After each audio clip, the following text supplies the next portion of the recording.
క్రీస్తునందున్న ప్రియులకు ప్రేమతో వందనాలు తెలియజేస్తున్నాను. ఈరోజు దేవుడు మనకు చేస్తున్న వాగ్దానం ఏమిటనగా, కీర్తనల గ్రంథము 112వ కీర్తన 6వ చరణం. నీతిమంతులు నిత్యము జ్ఞాపకములో ఉందురు. ఆమేన్.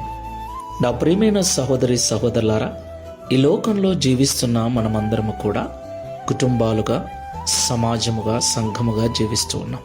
కుటుంబంగా జీవిస్తున్న మనకు ఎన్నో అవసరాలు, ఎన్నో అక్కరలు. వాటి కొరకు ఉదయం లేచింది మొదలు రాత్రి పడుకునేదాకా ఎన్నో రకాల పనులను, ప్రయత్నాలను చేస్తూ ఉన్నాం. ప్రియులారా, మన అక్కరలో, మన అవసరతలలో, మన పనులలో, మన ప్రయాణాలలో దేవుడు మనలను జ్ఞాపకం చేసుకోవాలి అంటే మనము నీతిమంతులమై ఉండాలి.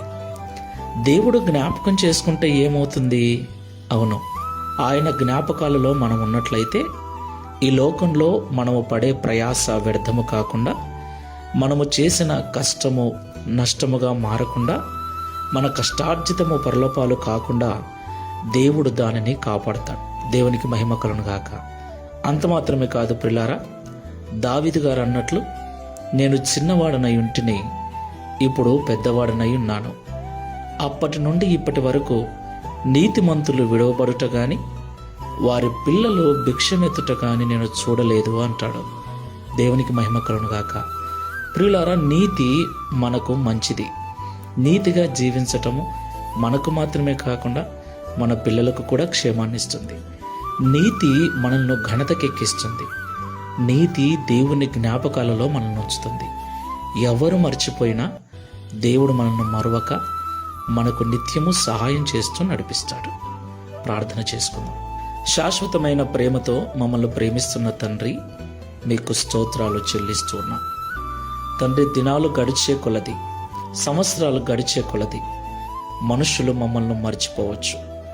మా ద్వారా సహాయం పొందినవారు, మా ద్వారా మేలు పొందినవారు కూడా మమ్మల్ని మర్చిపోవచ్చు.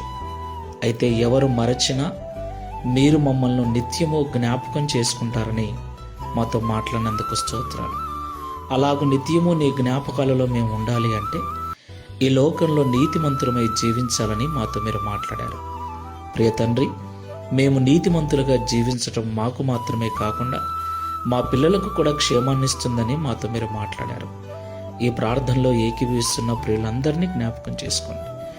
ఎవరో మర్చిపోయారని, ఎవరూ పలకరించట్లేదని, ఎవరూ గుర్తుపెట్టుకోవట్లేదని బాధపడకుండా, ఎవరు మరచినా, ఎవరు పలకరించకపోయినా నా దేవుడు నా నీతిని బట్టి నన్ను తన జ్ఞాపకాలలో